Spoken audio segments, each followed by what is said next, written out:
Right. Well, hello, ladies and gentlemen. This is our Practical EQ webinar, The Politician, 18th of April, by Chris Gelders. There, of course, is my website. So we'll start the broadcast now. I'm allowed to allow the Google Talk video renderer. Well, I'll allow that. Okay. And away we go. Right. First slide, this is about the politician. And what we're going to do is talk about the politician component.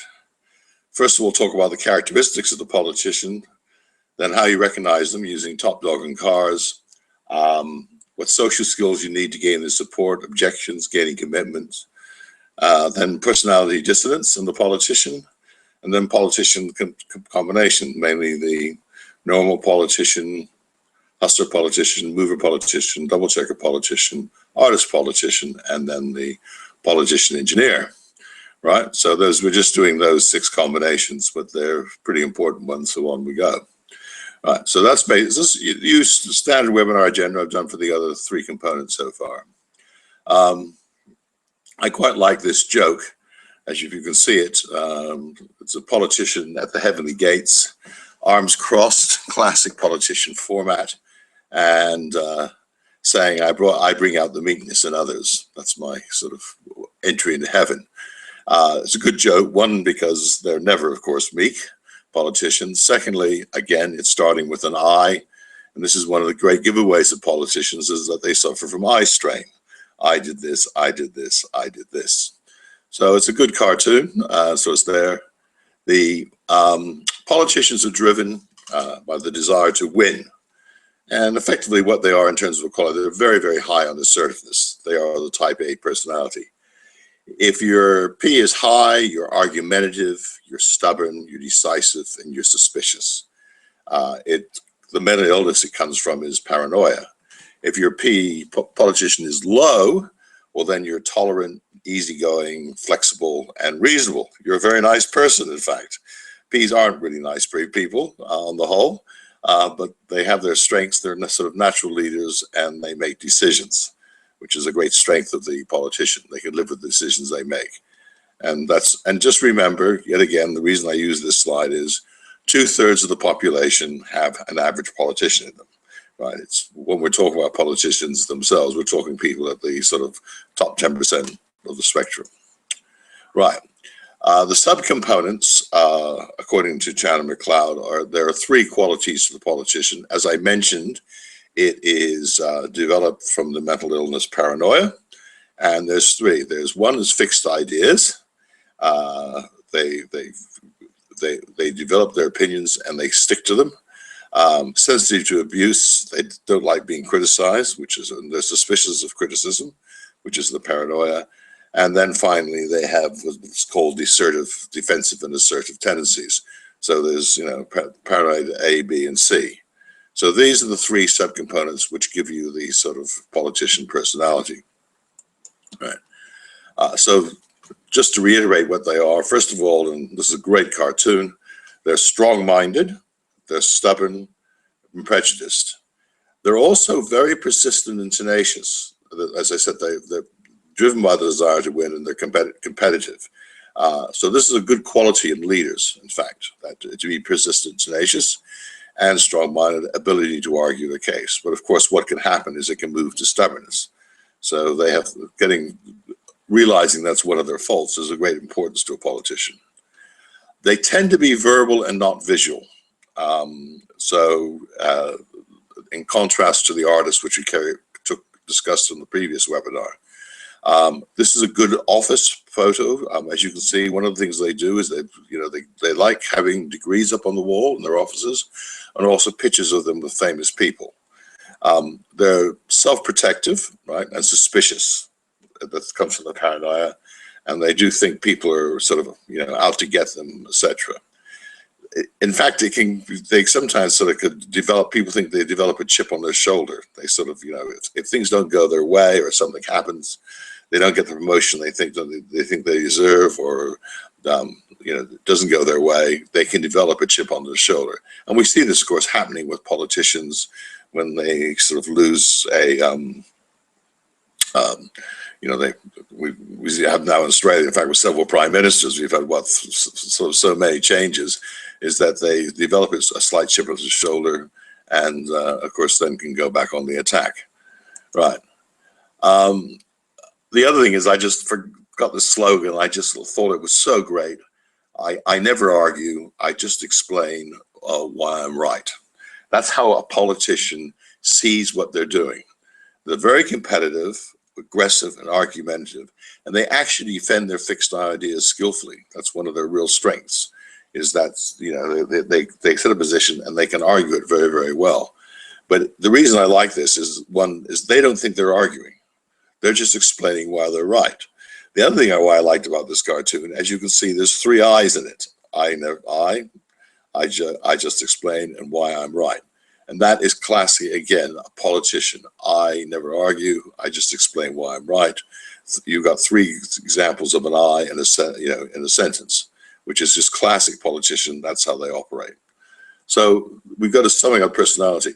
Blanche Dapplegate, who is currently, I think, married to Bob Hawker, who's basically his partner now, the writer, she says that leaders need to have this quality. She calls it the warrior instinct, that they're competitive, they want to win.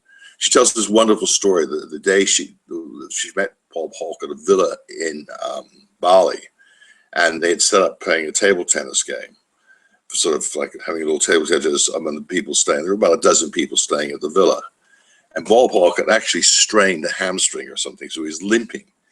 But he wouldn't let them go to sleep until he had beaten everyone at table tennis. And she said, this is their quality. They don't give in, they don't lose, and they have to win. And she said, this is what she calls the warrior instinct. And she says, if you haven't got it, you won't become a leader. Politicians, as you've talked about it already, well, they're very assertive and argumentative, but what you hear is that repetitive I. They like working in big organizations. Often they've got a uniform of some sort. Okay, what they love being is the manager, right? They're power dressers, so it's basically good suit. Blue suits is a classic giveaway. Blue ties, right? As I said before, they're like big offices in the corner. Degrees on the wall, pictures with famous people. The gambit, they're always late for meetings. They want you to know who's the most important person in the room. But they're also formal. When they're late for the meeting, but they never apologize. And someone said to me once, they had an ASEAN talk. He was at an ASEAN conference. It was being held in Indonesia. And Megawati, this is, Sukarno was there. And she's a raging P. And he said what was fascinating, there was like 700 people. She didn't go into the conference room until the other 700 people had gone in. And then she walked in, sort of nodding to various people, etc. He said, and I just said, that is classic P. They want you to know who's the most important person in the room. So that's how you recognize them. Cars and colors, well, it's all summed up in this picture. This P's love the car with most status. They see that as being the Mercedes, and a metallic blue Mercedes is the classic color and car combination for a politician. I mean, in Australia, they like, as Graham Richardson said, he really loved the Com cars, but this is a great example. But a blue Mercedes is a classic car for a politician. And blue is their color. And of course, blue is the color of a lot of political parties. So when you see someone in a blue suit wearing a blue tie, or in a blue suit for a woman, good chance you're talking to a politician, right? It's a very much a giveaway. It isn't. There's no flashiness in their dress, by the way. There's no etc. reds, etc. or gaudy oranges or gold. It's basically conservatively dressed, but very well dressed. And as I said, the blue suit is a real giveaway. Ps are quite famous because they want to win, and here are 3 of the most famous in Australia. Obvious, the first on the left is the Great White Shark, Greg Norman. There was a lovely article by Peter Fitzsimons sort of talking about why was he so successful. And he's been fantastically successful. I mean, golf courses, of course, he's famous for the famous Masters choke in '96 against Nick Faldo. But in fact, he was talking to Greg Norman's coach, Charlie, I think Earp his name is, and they said, why was he so successful? And Charlie said, because he had this fantastic desire to win. He had to win everything he was involved in. And whether it was billiards, snooker, and his coach said, the famous example is when they went out fishing on the reef. They couldn't go back in until Norman had caught the biggest fish on the boat. He said, and this is just classic example of his will to win. The next one, of course, is there she is in the blue outfit, Maggie Thatcher. Unbelievably politician, tremendous will to win. If you ever get a chance, like her autobiography, the one where she talks about getting into Parliament, unbelievable book. What's fascinating, I think in the first 5 pages, she uses I or my government or I did this and I did that. I counted the first 5 pages. It was something like 300 times she used I or my. I mean, classic. And of course, she was a very, very strong, decisive leader. You cannot get away from it. She sort of changed the way England thought. Finally, probably the biggest P that Australia's ever produced is down there on one knee, creating a beautiful song, and that's Sir Donald Bradman. And there's a lovely story about Bradman. This is after he retired, and he was an Australian selector. And he goes to England for other tours. And Colin Cowdrey was there, and they were talking away. And Colin Cowdrey was a very, very good English batsman, as you probably know, but also he was a royal tennis player. Royal tennis is the game that preceded tennis, and it was played during the time of King Henry VIII. And there's probably a dozen real, what they call royal, real tennis courts in England. And Cowdrey was a top 10 real tennis player. We had wonderful, of course, eye ball coordination. And he said to Donald Bradman, would you like to be interested in a game of royal tennis? I gather you play squash. Bradman is not a bad squash player. And he said, sure, why not? So I don't know the rules. So Bradman was given a book of rules by Cowdrey. And Cowdrey explains that the next day they played 5 sets. And the first 2 sets, Cowdrey says, not unexpectedly, I won, because I had actually been playing the game since I was a teenager. And I was a top 10 tennis player. He said, but Bradman did bring me up on 1 or 2 of the rules. He'd studied the rules assiduously during the night. But he actually won the next 3 games, right? So there's Cowdrey being beaten by a chap who'd never played royal tennis before. Not only that, Bradman was giving him 20 years of age, right? Cowdrey at the time was 35, Bradman was 55. Yet he won the next 3 sets. And Cowdrey afterwards was quoted by saying, now I understand why his batting average was 99.94.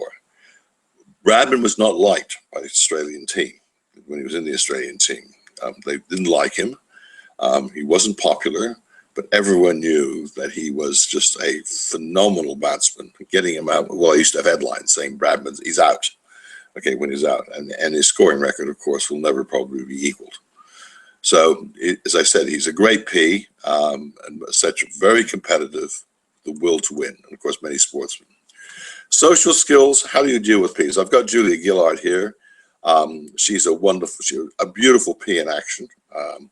What do you need? Well, first of all, large organization reference cells have a big help for them. Use auditory words. They're verbal. So use words like listen, how does this sound to you? Can you hear what I'm saying? Okay, this is sort of, from neurolinguistic programming. Politicians they use the auditory channel. Flattery works wonderful with politicians. Anything that improves their status and prestige, they will basically lap up. Another trick is to ask them for their help. They like that because it shows that they're important. Say, can I ask you for some help? And they'll look at you suspiciously, but if you can set it up that there's no cost to them other than asking for their opinion, well, then just be relaxed because they'll spend the next half an hour telling you. The other thing to do is sow the seeds and let them germinate. Civil servants know this when they're dealing with politicians, the ministers. They sow the seeds, let them germinate, and let them think that it's their idea. Another trick with politicians is actually showing some backbone. On my website, there's a little video cameo done by Ian Neil, who was one of my colleagues at Nanyang, and he was going for a job as a non-executive director. And he describes in the video how he went to see, and the company was basically owned by the founder. He had you know, a significant chunk of shares, enough to control the company. And they went in and he had this meeting organized by a headhunter.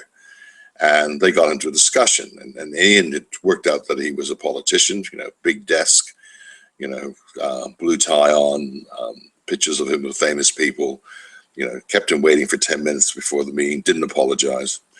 And so Ian remembered this tip about backbone. So they got into a discussion, and suddenly he expressed an opinion, which Ian knew was just basically wrong. So he said, no, I don't agree with you. And they had a pretty long sort of 10-minute discussion on it. And Ian didn't back down. And finally, they agreed to disagree. And the meeting drew to a close about 15 minutes later. And Ian thought, God, I don't know, I must have blown it. And 2 days later, the executive recruit headhunter rings him up and says, well, you've just become a new non-executive director of this company. It's the ASX 200 company. And Ian said, really? And he said, absolutely. The guy loved you. He said, finally, I've met someone who's willing to stand up to me. So that's a trick with politicians, showing them some backbone. They like people who've got their opinions. The question, of course, when you do it and how strong you oppose it. And that's the art.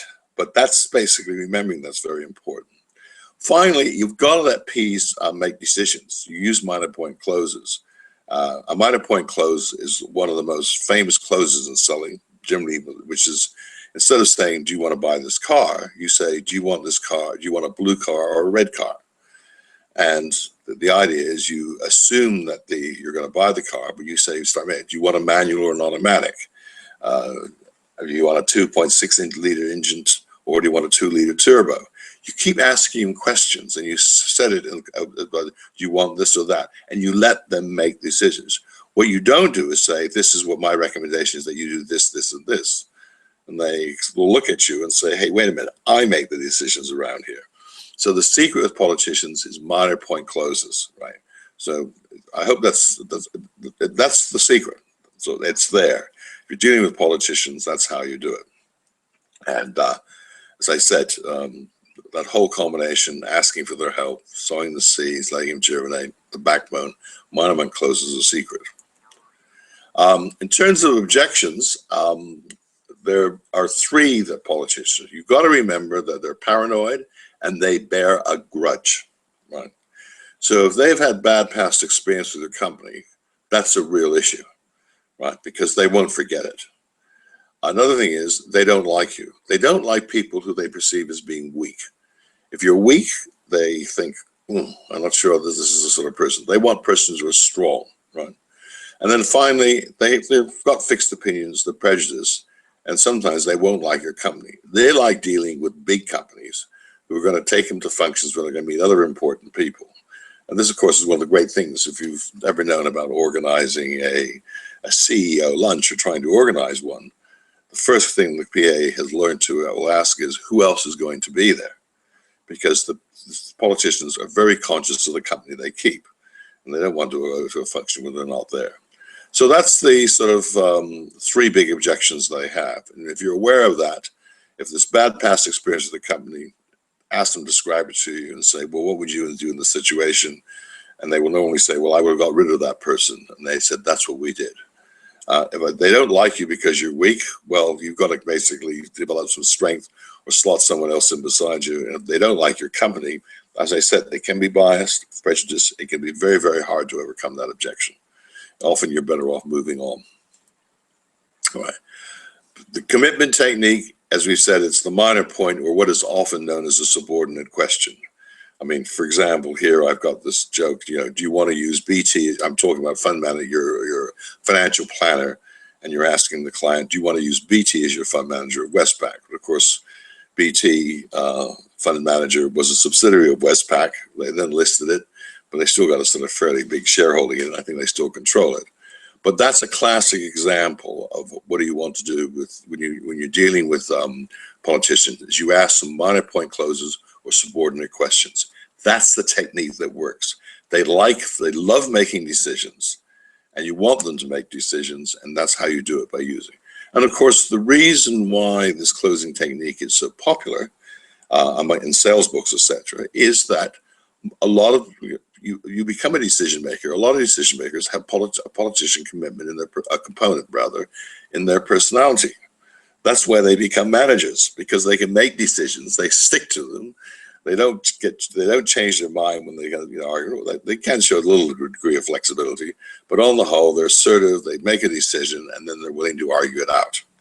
Right. So that, to my mind, that's what happens. So if you're talking to decision makers, you've got to use the technique that works best for them, and it's a subordinate question technique.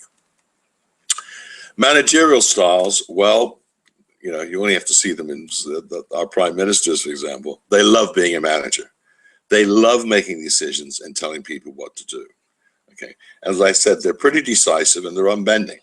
Once they made a decision, they tend to stick to it. Most prime ministers get accused of this, that they're arrogant. Okay, because in fact they are, and they're suspicious. They're effectively very quick decision makers, and they can be prejudiced and dogmatic. The classic fault with a lot of CEOs is that they develop a solution to a problem which works very successfully, and then of course what they do is then they apply that same solution to different problems. Of course, it doesn't work because it's the wrong solution to a different problem. They can be personally biased, and you've seen some wonderful examples of this. A classic example is Tony Abbott defending, well, first of all, he defended Arthur Citadinos, and then he defended Bronwyn Bishop, but most of all, he basically defended Peter Credlin, right? Abbott usually didn't steal the credit. A lot of politicians do. Another thing is what politicians tend to do when they're CEOs is set up competition among subordinates. Because they say, well, I had to compete to become the CEO, so should you. And that's not a bad thing anyway, because basically I want people who are winners and people who win the competition. Right. Dissidents. This is how politicians come across. They're perceived by other people. They talk too much and they don't ask questions. They're being too fixed on what you wish to offer, and they don't adapt quickly enough. Cutting off the person, finishing the sentences for them. This is particularly true of they don't listen. They talk, right? There was a wonderful article about a successful CEO, and he was 60 at the time and done a wonderful job turning around an organization and then doing a great job for the shareholders. And they asked him, what was the secret to your success? And he said, well, I actually wasn't that good till I was 50, but I finally learned to start listening to people and not telling them my opinions. It was just a revealing comment and learning how to listen. They try to gain commitment, well, not enough stroking. They don't their ego is huge, so they don't tend to think other people have big ones, right? And they demand commitment without enough preparation. I like this cartoon. If you can't read it, it says, "Oh, that's all right." Sends it cry, mock my inability to empathize. This is classic, P in action. Right? So saying you're crying not because you basically I've upset you or attacked you, etc. You're basically trying to do this to mock. It's mock my inability to empathize. So I think it's a good cartoon, and that's how P's come across, as I said. And a lot of people don't like them, of course, but there's what was it? One famous Peace statement. I'm trying to. It said, if you want to be liked, get a dog, right? So, I mean, that's what. And Peace don't realize. They realize that, in fact, as long as they're basically fair and just in their decision making, they don't play favorites, and they have logical reasons for making their decisions. They can be, in fact, very respected leaders. They want the respect. They know that you don't need to be popular, right? Risk groups, these are people who don't like P's. First of all, the normal. This is one of my favorite cartoons of normal. They're into the party. There's the movers in the background getting drunk, and he's still on his first glass of wine. Okay, artists don't like politicians. They think they're sort of loud, assertive, and aggressive, which is the traits that artists don't like. And the other thing is which is unusual, normally we like those that are like ourselves. So M's like M's, D's like D's, N's like N's, etc., A's like A's. Okay, P's are unusual. They're the one people who can conflict with another. P's can take a dislike to other P's, right? And then they can be stubborn about it and highly prejudiced. So those are the three risk groups for a politician: high N's, high A's, and high P's. And knowing this, of course, is extremely important in life. I quote, the most important meeting I ever had in my life was a meeting with an A, right? And because I avoided eye contact and was able to sort of, demonstrate that I beat to a different drum was an individual, I ended up basically becoming a writer of a book on venture capital. And I had to convince the person that, I was the right person for the job, the publisher. And what happened was we met at this sort of very swish trattoria in North Sydney. I arrived first. He arrived on time, but I arrived slightly early.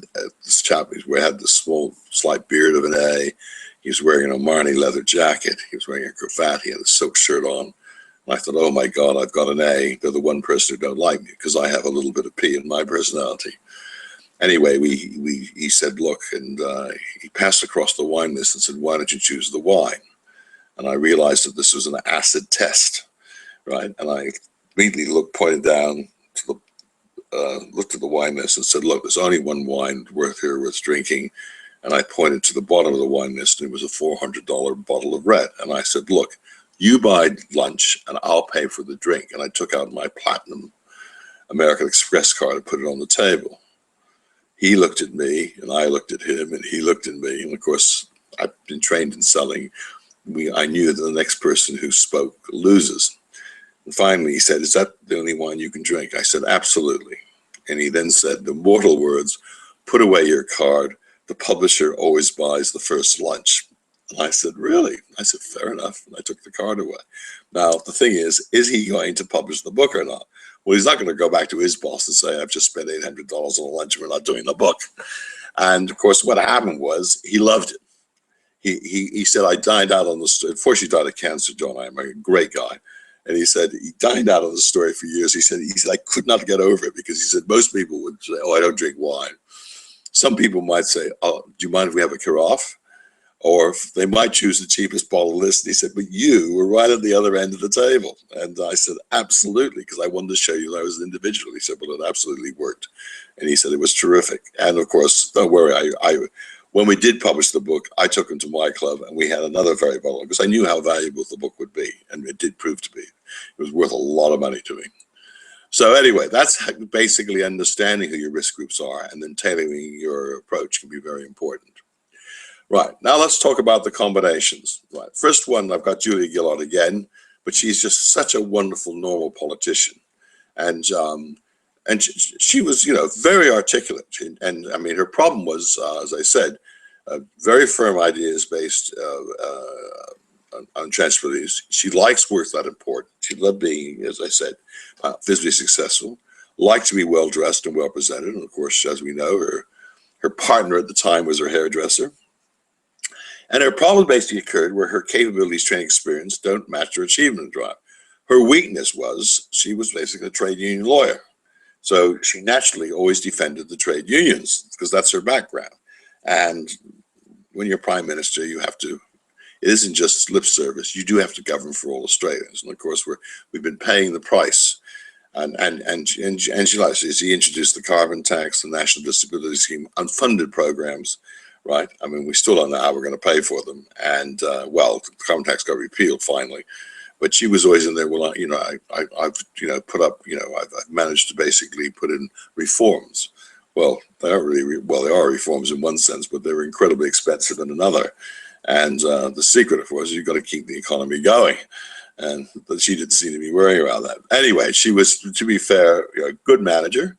I mean, there was no doubt about it. They removed Rudd because he was a terrible manager, and she was very good, very administratively very strong, getting the job done and to get decisions.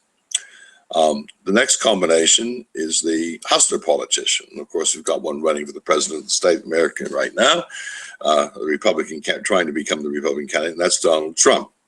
And this is absolutely hard-headed, shrewd, entrepreneurial, and alert to opportunity. And as I said, they want to achieve a position that gives them personal status and esteem in the community, and becoming a president of the United States is probably up there, right? They are ruthless, which he's known to be, while appearing to be civilly polite. Under threat, basically, they're outspoken in their own defense and will seek to protect their own interests first. And Trump, of course, is famous for doing that, etc. And they take a strong, uncompromising, autocratic approach to management. Now, the difficulty is, of course, in government, that doesn't always work. Government is building coalitions. Anyway, as I said, the House of Politicians is quite a good discussion in the Hum Handbook on page 109. Highly recommended if you're dealing with. They're basically, a lot of people who are in leadership positions are hustler politicians, right? It's a combination, that can be quite successful, particularly in organizations where you want someone who's decisive and basically watches the bottom line. And as I said, Trump's example. Mover politicians, well, you can't go past Tony Abbott. Page 108, he was a high M, incredibly energetic, very combative and tenacious, charming gregarious, which he is. I mean, everyone basically knows that he's, quite a very funny guy to work with. Joy being the center of attention, making decisions, taking the action, leading the way, right? Not all that sensitive to other people's feelings. Of course, Prince Philip would be a wonderful example of that. He had no idea that it would stir up. I mean, it was a petty issue, really. But the fact is, it was just a dumb thing to do. And they have little sympathy for those who do not keep up. And of course, this was the problem with Tony. And he wasn't listening, from what I gather. I was at a function where I came across Phil Ruddock, and I was saying, well, how do you, this is after Turnbull, they effectively become leader. And he said, well, I said, what's the difference? And he said, well, at last we've got a prime minister who listens. Okay, he listens to you. And obviously, Ruddock, from what I gather, someone said to me, did you know what his basically big claim to fame? And I said, no. He said, when he would go into the Qantas Club, okay, it was going to be etc., he would be given a standing ovation by the rest of the people in the club, right? This is, of course, when he was Minister of Immigration. And I said, really? And they said, oh, no. He said he was incredibly popular, okay, because he was the man, who stood up and sort of stopped the boats. So he the first time. So I just thought it was an interesting story. But there was Ruddock, okay, right on the money, and just saying, he didn't listen. That was his weakness. And he just said, he said charming, incredibly energetic and decisive. He said, but he wouldn't listen to other people. And you thought that was a sort of etc. So that's and Tony Abbott is a wonderful MP in action, right? Double checker politicians. This is John Howard. Now he's got a lot of normal in him, and I'll discuss him more when we discuss the normal component. But they're natural critics, and of course Howard was very much a conservative, and he automatically looked for flaws or faults in things. But what he did like doing is improving procedures and processes. And of course, that's what he did. He was, in fact, a very good prime minister. He was very good at getting the process working, and he basically improved the taxation system.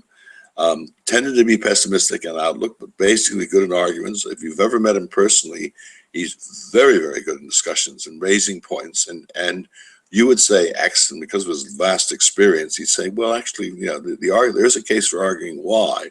And he presented very lucidly, right? He showed tremendous maturity and judgment. I mean, you don't last 4 elections, win 5 elections or 4 elections. Of course, his weaknesses of all politicians, they don't like giving up. If he'd walked off into the sunset like Neville Rand did, okay, he'd go down as one of the greatest prime ministers of this country, because he's always going to be famous for losing his seat on the 5th election. But on the whole, he has to manage very well. And he did have some double checker in him. The Labour Party tried to say he was a ditherer, Okay, in fact, but no, he had both sides in him. Of course, there are conflict between these two components. One likes making decisions, which is the politician, but the double checker sees the risks and doesn't like making decisions. So there's a natural conflict. But if your normal is high, it gets resolved, and of course, then you become a very strong personality, which Howard was. And of course, very good at self-managing, famous for taking his walks every morning, etc. Artist politicians, well, I discussed Paul Keating. I mean, he had a lot of hustler in it as well, but they commit themselves, wholeheartedly to an idea or a cause. An independent person with basically strong opinions. They work with considerable determination in the face of opposition. Of course, that was Keating to a T. But he was a great treasurer, there's no doubt about it, but he was also wanted to become prime minister. Once he achieved it, he didn't quite know what to do, and do not easily take on board contrary views. Sorry about that, there's obviously a D got damn there's the O. Okay, but that basically is, as I said, what they do. And I'll take it, but he's, as I said, it was all there, a lot of A. I mean, you can see it in the office he's got there. It's incredibly sort of, he's a big fan of the French, 18th century French sort of design, the clocks, statue there, etc., glass, etc. But he's got the blue tie on, and very, very much an artist, and was very successful and quite, creative. Right. My favorite story about Keating, in fact, is when he goes to Germany. And he meets Kohl, and Kohl shows him basically they're moving the capital from Bonn in West Germany to Berlin, which was, of course, located in East Germany. And they're going to rebuild it, and they're reconstructing the Reichstag and everything. And Kohl shows him the layout, and within 5 minutes, King's saying, no, you don't want to do that. I'd put that building here, and this building here, and that building here, and that will look much better, etc. And Kohl's looking at him with stunned amazement as he's sort of telling him how to design Berlin. Finally, we come to the politician engineer. This gentleman here, Sheldon, on The Big Bang Theory, is just a wonderful politician engineer. They need to own projects and incredibly tenacious, which etc. Hypersensitive to criticism, right? Rather aloof and even arrogant, which of course is the criticism often made of Sheldon, right? Tend to be creative specialists. They was very strong, work very, very hard, and they actually prefer to work independently rather than the group. And of course, that is Sheldon to a T, that, he doesn't work with people, he's sort of in his own area. But in The Big Bang Theory, I'll be able to use a number of the components in there because effectively they do cover quite a gamut. But he is the archetypal politician engineer, and I think that Sheldon is a marvelous character. But it's all there, project oriented, very, very good. If they get a project they believe in, they will work very, very hard to drive it through. And they do make good project leaders, politician engineers, because they work their guts out and they lead the team on, they're decisive, right? But they need to own them. But when it comes down to it, they're probably more creative specialists than working in a group.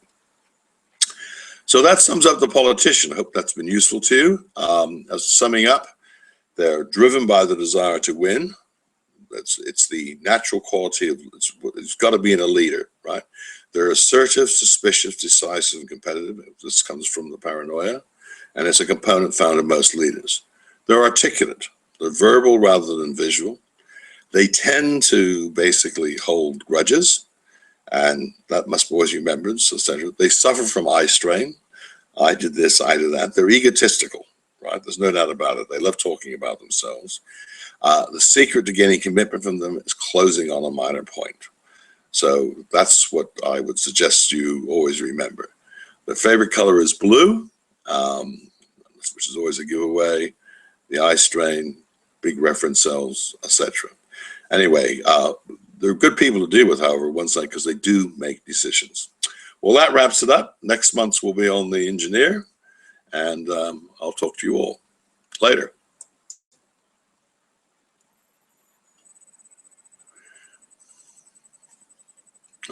Bye-bye, everyone. There we are. Please notice I am wearing a blue t-shirt.